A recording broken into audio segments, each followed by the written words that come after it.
Yes. doang. Kita ada Ibu Vesna, pengelola dana pensiun PGI. Selamat sore, Bu. Selamat datang Detik Sore, Bu. Gimana Sore. kabarnya? Macet nggak kesini? Tadi sih belum. Tadi belum Belum. ya. Tadi setelah melihat jalan NTMC, Iya. kira-kira pulangnya macet gak? Pasti macet. Pasti macet. Udah kayak mau gimana Iya. ya? Iya. Iya kan? Abis long weekend ini apa timbulah macet. Abis long weekend kadang-kadang dompet juga menipis tuh. Benar. Tapi kita Mhm. harus tetap nabung. Gimana ya caranya? Nah itu Bu Vesta di sini kan selaku pengelola dana pensiun nih Bu. Mhm. Kan orang, aku sebenarnya ini bukan orang sih, aku pribadi juga Bu. Kadang menabung itu apakah harus kita sisihin dulu atau kita sisihkan sih? sisanya. Bukan ada sisihkan dan Sisakan. sisihkan, Dan sisakan. sisakan. Benar. Bener ya? Sisihkan dan Sisihkan dan sisakan. sisakan. Tapi karena aku kalau mau kesisihkan Bu, kayaknya belum cukup nih kebutuhan. Takut Nah takut iya, ada apa gitu. takut tiba-tiba ntar ke depan, belum bayar pajak motor, iya kan? Belum bayar asuransi. Iya benar-benar. Tahu-tahu ada dana RT suruh Oh banyak kumpulan. jatuhnya Bapak banyak curhat banyak. ya. Nah itu makanya. Gitu. Bagaimana Baiknya sih, Bu? gimana? Ya. Kita harus bedakan dulu. Mm-mm. Ini menabung atau berinvestasi. Nah, jadi kalau menabung itu harus disisihkan. Mm-mm. Disiplin di bawah kesadaran penuh bahwa ada risiko ke depan ketika kita kehilangan penghasilan. Oke ya. Nah, sehingga menabung itu adalah mempersiapkan seandainya tiba-tiba penghasilan kita hilang untuk berganti ke kerjaan yang lain. Nah, ada tabungan yang minimal itu 6 bulan ke depan. Nah, karena itu harus disisihkan. Nah, setelah kita bisa menyisihkan, barulah kita bicara tadi investasi. Oke. Jadi harus dibedakan dulu. Tadi Mas dan Mbak itu kelihatannya udah mengarah ke investasi nih. Nanti Iya. kalau tiba-tiba ada uang, ada pembayaran ini gitu. Kalau menabung kan itu kan liquid. Iya. Menabung itu kan di bank. Nah, kalau menabung di bank itu bisa ambil setiap saat. Oh ya saya Iya, harus bayar benar. pajak motor atau pajak mobil. Oh saya ini. Karena itu menabung setiap saat bisa diambil. Iya. Tapi kalau tadi bilang, aduh saya takut nih kalau menabung tiba-tiba saya ada pembayaran ini, tiba-tiba saya harus memberikan ini ke sepupu saya, ada pernikahan, saya nggak bisa ambil. Nah itu berarti ada di investasi. Nah, jadi kita harus bedakan dulu. Yang pertama, anak muda harus mulai menabung ketika mulai bekerja. Ketika mulai bekerja. Oh iya benar. Kadang kita lupa. Iya. Jujur, gue Jujur. pertama kali kerja kemarin sih nggak terlalu kepikiran ya. Gue masih inget tuh kalau pakai gue kerja langsung belanja. Karena baru pernah punya duit gitu. Gue pertama kali kerja, ajak sama bapak gue makan. Oh, So so sweet sweet nggak? banget. Kok gak diajak Cut? Belum kenal ya? Belum kenal. Nah Bu, tapi kalau masalah menabung sorry itu gue kalau masalah menabung, apakah ada metodenya Bu? Karena aku berapa kali baca di internet juga kan ada kayak misalnya 60, 40, 20 gitu. Ada gak sih Bu rumusan yang mungkin terasa lebih mudah begitu untuk bisa menabung? Iya, sebenarnya nggak ada rumusan baku ya. Tergantung kita. Kita mulai bekerja misalnya dapat gaji UMR. Ya. Taruhlah sekarang UMR itu kita ambil aja angka 5. 5 itu kira-kira kebutuhan kita seperti apa? Kalau kita 5 lalu kita pakai kendaraan pribadi, butuh bensin, butuh tol, Parkir. parkir itu mahal loh kalau di gedung seperti di sini. Nah, maka uang 5 juta itu bisa yang harusnya sebulan mungkin 20 hari tiba-tiba udah minta lagi sama mama. Oleh karena itu kita gaji saya 5 juta. Maka saya harus bisa menyisihkan di awal karena saya akan memakainya untuk transport dan untuk ini dan itu. Maka ini saya harus tabung minimal ya. Minimal itu 20% lah dari pendapatan. Itu dahsyat loh kalau seperti itu. Karena kan kita berbicara terjadi resiko, lalu kita punya tabungan 6 bulan, bisa menghidupi 6 bulan gitu.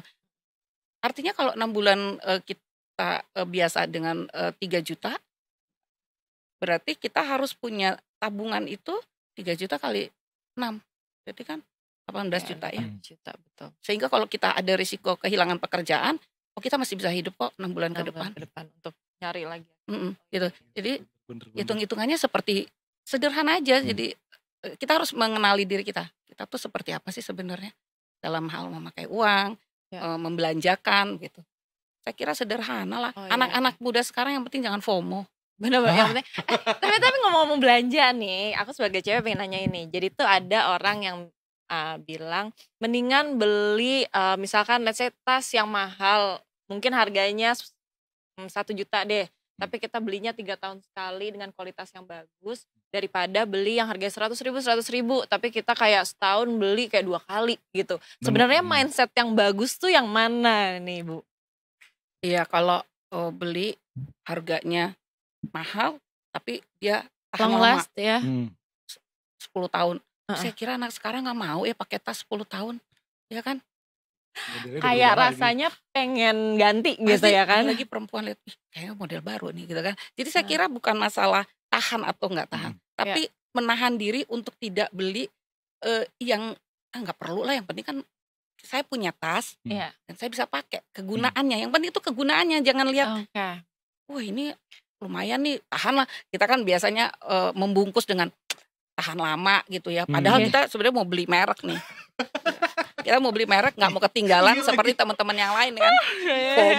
FOMO. Ngomongin diri sendiri. Enggak, ini tahan padahal sebulan masuk lemari ya kan. Iya. Tujuannya bukan itu sebenarnya kan. Gengsi. Iya, tujuannya gengsi bener-bener. Iya, bener-bener dibaca nih. Baca. Rasanya kayak baca tarot ini jadinya.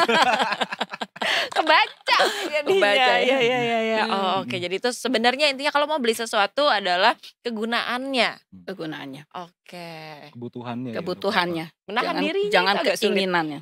Nah, menahan dirinya itu yang agak sulit ya. Kayak aduh, kayak ada lagi di dompet. Uangnya ada lagi uang nganggur, ada lagi uang nganggur, padahal bisa diinvestasiin, tapi malah kayak beli yang lain. Kadang-kadang lupa ya kan. Itu dia makanya. Nah, Bu, dengan gaji pas-pasan ini Bu, lebih baik menabung dalam bentuk cash atau menabung ke instrumen investasi Bu? Kalau kita beneran pas-pasan banget nih, maksudnya kayak ngepas banget. Kayak tadi bisa 20%, aduh cuma punya 10% nih, apa harus nabung atau diinvestasikan gitu Bu? Tadi layernya kita harus ingat. Menabung itu kudu. Itu yang layer pertama tuh. Jadi menabung dulu, wajib tuh sisihkan. Nah kalau kita udah punya tabungan baru kita berpikir investasi. Jadi tabungan lain dengan investasi. Oh, tabungan tuh lain sama investasi. Iya. Jadi yang pasti harus punya tabungan. Karena di investasi kan banyak instrumennya. Nah seandainya kita masuk instrumen, sebelum kita masuk instrumen kita harus mengenali diri kita.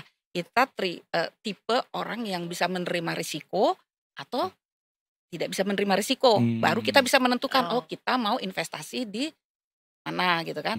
Nah pilihan-pilihan investasi itu ada loh, banyak di sekuritas yang menawarkan ya. Mungkin di Mega Capital Sekuritas dengan aplikasi investasiku, teman-teman bisa banyak belajar loh. Iya, benar-benar. Banyak pilihan di sana. Di sana kan diceritakan juga ada risikonya.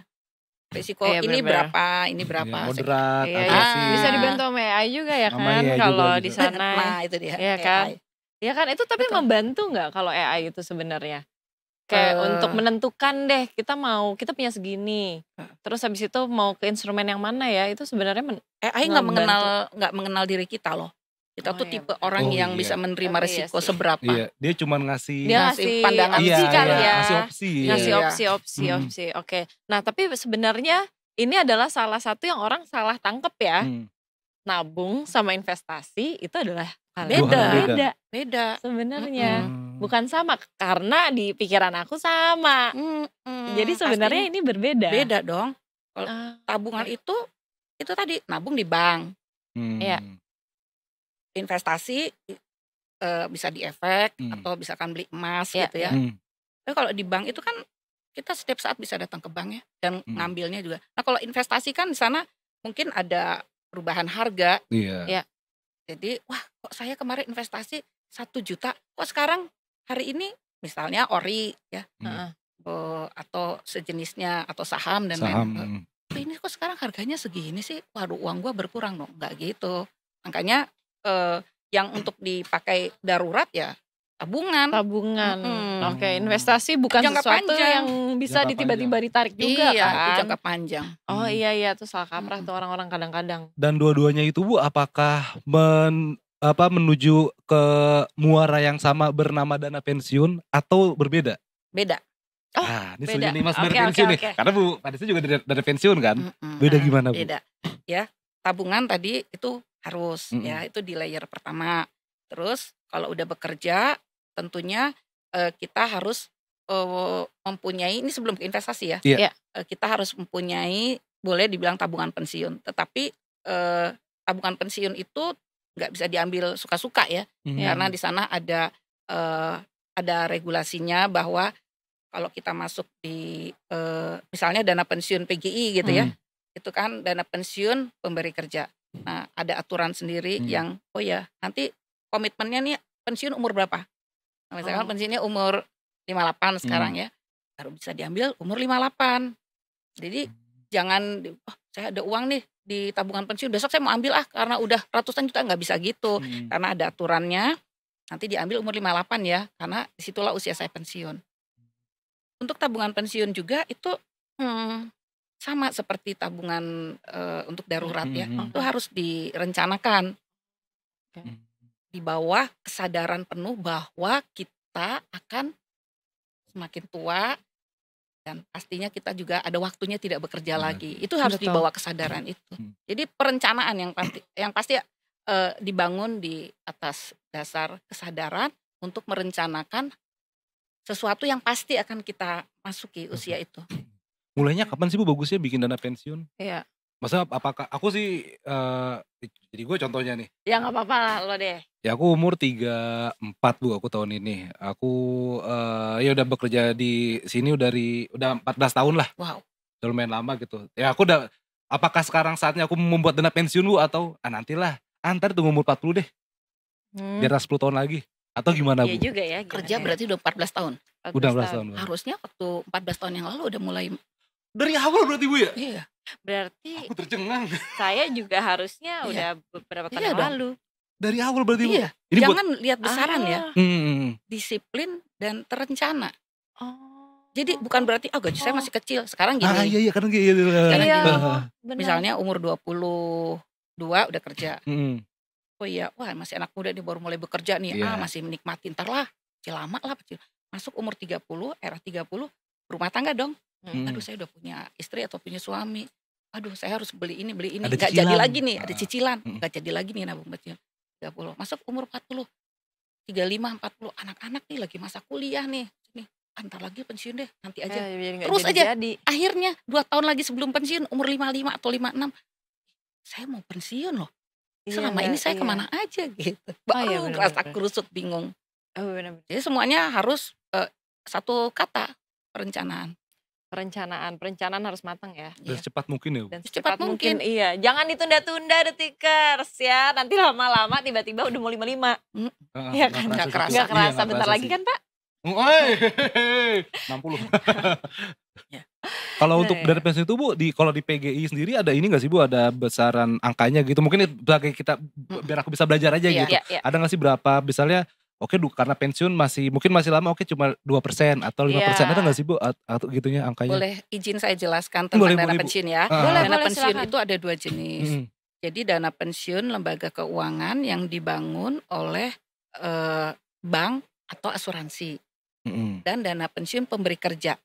Itu seperti PGI, ada Astra, ada yang lain-lain lah ya. Itu yang dibangun oleh pemberi kerja. Nah, maksud saya dibentuk. Yang di DPLK itu biasanya angkanya itu minimal 25.000 ya per bulan. 25.000. Dahsyat deh kalau umur 20 udah mulai 25.000 tuh ya. Kan naik terus tuh ya. Naik terus ambil aja mungkin hasil investasi atau pengembangan yang dilakukan oleh pengelola dana pensiun itu sebesar bunga bank Himbara ya. Taruhlah sekarang 4%. Dahsyat loh, sampai umur 58 hitung sendiri ya. Lalu dana pensiun pemberi kerja seperti PGI. Di sana beda dengan dana pensiun lembaga keuangan. Di sini ada persentase. Si pemberi kerja itu mendaftarkan pesertanya ke dana pensiun PGI, misalnya ini karena ini PGI Persekutuan Gereja-Gereja, pesertanya pendeta. Ini pendeta A, ini saya daftarkan ya, gajinya itu 10 juta. Nah, maka di dana pensiun PGI itu ada pilihan iuran. Oh saya mau ambil yang 16%, katanya si pemberi kerja ini, gereja yang mendaftarkan ya. 16% itu dibagi. 10% yang ditanggung pemberi kerja, dalam hal ini gereja, 6%-nya dipotong dari gajinya si pendeta. Sehingga 16% yang tiap bulan diberikan sebagai premi kepada dana pensiun PGI untuk dikelola sampai usia pensiun. Nah, seperti itu. Nanti dana pensiun memberikan apa? Uang yang masuk itu dikelola. Salah satunya kita instrumen-instrumen itu adalah seperti yang dibicarakan di awal, ada obligasi, saham, reksadana dan lain sebagainya. Nah, dana pensiun bagaimana mengelolanya? Kita punya teman-teman seperti di Mega Capital Sekuritas, ada lagi aplikasinya Investasiku, dan di situ bisa dari informasi-informasi itulah kami mengelola gitu ya. Dapatlah mereka. Nah, kalau di dana pensiun PGI nanti kan pendeta itu gajinya nggak 10 juta terus dong, naik terus dong. Naik. Jadi yang dihitung persentasenya berdasarkan gaji yang dilaporkan. Tapi kalau di DPLK teman-teman itu kesadaran aja, kalau saya tahun ini 25.000 per bulan, nanti tahun depan gaji saya naik, saya naikin deh jadi 100.000 per bulan. Naik bisa, lagi gitu. Nah, ya. kalau di DPLK lebih fleksibel. Ya, gitu. Mulai lah 20-an ya kan. Iya, mumpung masih apa Cut? 20-an ya benar-benar. Ya kan? Bener. Boleh menarik. Itu memang, ya karena memang aku juga berapa kali ngelihat bunyi AC. Bunyi AC-nya ngagetin ya. Iya kaget ya. Ini juga kita lagi ngomong terus soal pensiun nih. Karena setelah aku berapa kali ngeliat ya ada Bu influencer tentang keuangan gitu, mereka bilang memang dana pensiun ini suatu hal yang orang tuh underrated gitu. Enggak, kadang orang lupa kalau misalkan kita harus mempersiapkan dana pensiun, fokusnya nabung investasi, tapi itu kan berbeda sama dana pensiun juga ya kan. Ternyata baru tahu juga di otak saya investasi dana pensiun. Itu salah ya? Salah. Investasi sendiri. Jadi urutannya jangan lupa ya. Nabung itu yang satu Bu. Itu harus banget tuh Bu. Nabung. Terus dana pensiun. Oh, dana pensiun dulu. Iya, harus punya dana pensiun dulu baru bisa investasi. Ya, karena kan ini kan direncanakan. Jangan lihat besaran, tapi itu perencanaan yang baik. Continue. Dan angkanya juga nggak harus gede-gede banget Bu ya. Mulai kita aja, mulai dengan angka harusnya berapa? Mulai aja dulu mulai sebenarnya. saja kan? Jadi intinya mulai aja dulu. Mulai aja dulu. Boleh tuh dijadiin tagline. Wah, mulai aja dulu. Mulai aja dulu. Mulai aja dulu. Bener, dana pensiun mulai aja dulu. Ntar kita bikin programnya di sini sama Ibu ya. Boleh. Mulai aja dulu. Tagline-nya itu, mulai aja dulu. Bener-bener bagus. Udah kan? Udah sampai dana pensiun, investasi kan? Lalu proteksi. Oh, oke, asuransi. Oh. Gitu ya. Jadi 4 ini nih. Wah, kalau ini 4 jadi nggak takut loh masuk pensiun. Harusnya ketika kita masuk usia pensiun tuh kita senang. Tenang ya, harusnya senang, bukan pusing. Bukan pusing. Nanti makan pakai apa? Nggak gitu lagi. Iya. Jangan lupa, tadi udah kehilangan 14 tahun dikebut. Oh iya, oke. Dikebut, Pi. Langsung. Menurut gue setengahnya ya. Setengah gaji ya. Tiap bulan ya. Ya ntar paling tinggal meti kentang di rumah sama cabe. Oh nggak apa-apa, enak kan? Iya. Tapi sebenarnya, iya sih, dana pensiun tuh kayak bukan sepele. Kadang-kadang nggak ada karena jarang banget disebutin. Iya betul. Orang sebutinnya kalau nggak nabung investasi nggak semuanya sekarang di 2024-2025 ini lagi naik banget investasi. Jadi fokusnya investasi yang udah mencangkup semuanya. Tapi sebenarnya enggak ya. Enggak. I see ya. Mungkin Ibu ada yang mau disampaikan sama Detikers nih untuk masalah investasi. Yang malas-malas nabung. Sabar. Iya yang malas-malas nabung mungkin ada yang mau disampaikan kah Bu? Iya. Terutama untuk anak-anak muda, jangan kehilangan kesempatan memulai aja dulu. Jangan sampai kehilangan kesempatan. Artinya menabung itu harus. Setelah itu menabung untuk masa pensiun itu juga wajib. Baru berbicara investasi. Nah, Itu semua bisa dilakukan kalau ada ada informasi tentunya, Betul. ya kan? Iya. Ya, kalau nggak ada informasi mungkin uang banyak tapi nggak tahu nih, habis aja beli itu tadi. Nah jadi harus banyak-banyak belajar, banyak-banyak mendengar, banyak-banyak mencari tahu gitu ya. Teman-teman dari sekuritas, teman-teman dari aset manajemen, itu mereka punya punya informasi yang baik untuk kita belajar berinvestasi. Dan juga tentunya setelah kita punya tabungan pensiun ya. Ingat ya, tabungan itu wajib karena itu darurat sifatnya. Oh iya, kalau terjadi apa-apa jadi at least kita punya tabungan, nggak pusing-pusing punya pegangan iya. loncat dari balkon ya kan. Iya, nggak pusing-pusing ini pinjol. Iya kan? Wah, jangan. Wah, jangan tuh. Aduh. Iya. Jadi intinya sebenarnya mulai aja dulu, betul kan? Mulai aja dulu. Ada 4 nih, ya kan? Tadi yang pertama apa, Viv? Tabungan, dana pensiun, investasi, asuransi. Habis itu 4. pensiun tenang. Habis itu tenang, hidup tenang banget. Hidup tenang, tinggal